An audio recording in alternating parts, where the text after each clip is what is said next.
karburator indikator pencapaian kompetensi dalam kurung IPK 3.17.1 YI berikut 1. Melalui kegiatan demonstrasi, berdiskusi, dan menggali informasi lewat video pesan.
Prinsip kerja karburator.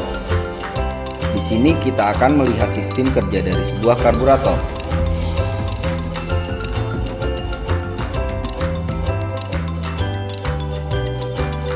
Karburator mengalirkan udara dari saringan udara ke dalam mesin.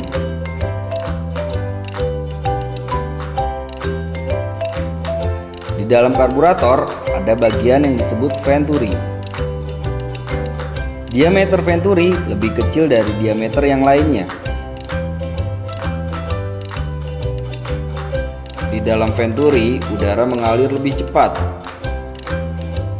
Tekanan udara menjadi lebih rendah dari tekanan atmosfer dikarenakan oleh kecepatan aliran udara, sehingga menghasilkan tekanan negatif. Sebuah nozzle bahan bakar diletakkan di venturi ketika tekanan negatif terjadi. Bahan bakar terhisap karena adanya perbedaan tekanan dan tersembur dalam bentuk partikel ke dalam udara, serta menghasilkan campuran bahan bakar dan udara. Campuran bahan bakar tersebut dialirkan ke dalam mesin. Menganalisis gangguan pada sistem karburator, kemudian untuk hana keterampilannya dan penuh percaya diri.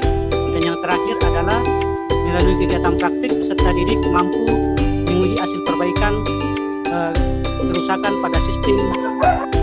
Sebelum kita menjelaskan tentang cara kerja daripada karburator, mungkin alangkah baiknya kita mengenal komponen-komponen karburator, karena dengan kita mengenal komponen-komponen karburator dan fungsinya, itu akan memudahkan kita untuk menganalisis gangguan-gangguan pada karburator. Dan saya yakin bahwa kalian ini adalah sebuah karburator atau karburator sistem, dan di dalamnya terdapat komponen-komponen yang menunjang untuk bekerjanya atau berfungsinya daripada sistem karburator ini untuk memasok bahan bakar ke dalam ruang intake ruang bakar. Nah, ini adalah bodi karburator yang tadi Pak Guru sudah jelaskan. tempat terpasangnya komponen-komponen karburator seperti mainjet. Ini adalah pelampung atau biasa juga disebut dengan float yang berfungsi untuk mengatur bahan bakar dalam ruang pelampung atau float chamber. Kemudian ini adalah needle jet dan mainjet. Mainjet ini berfungsi untuk sistem putaran tinggi dan needle jet di putaran rendah atau sedang. Ini adalah float jet berfungsi pada putaran rendah.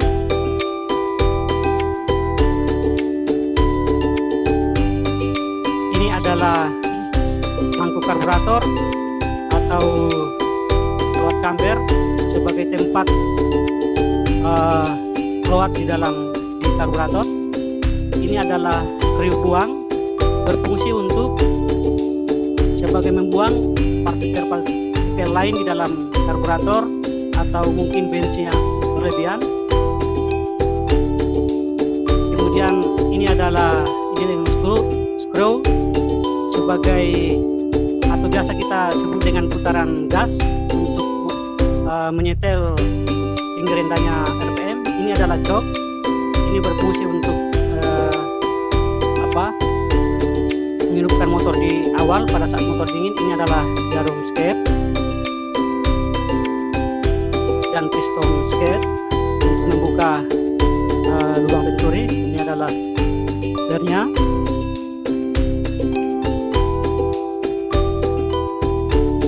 Ini adalah satu karburator isi dengan komponen-komponennya, dan ini adalah tempat bahan bakar masuk ke dalam karburator. Ini adalah lubang venturinya.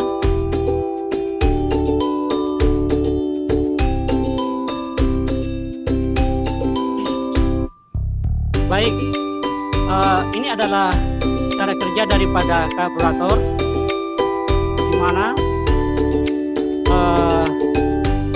ketika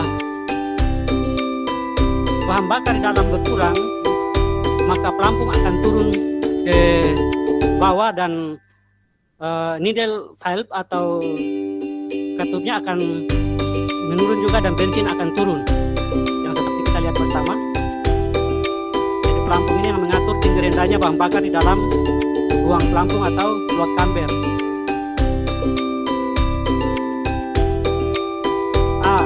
Ini adalah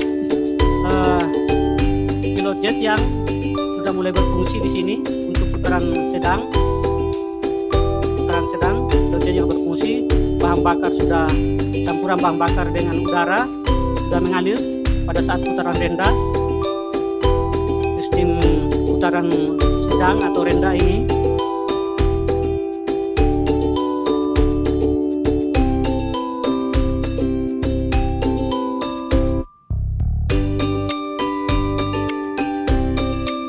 adalah ruang venturi sebagai tempat masuknya ruang udara. Ini sudah berfungsi main jet dengan pilot jet pada putaran menengah.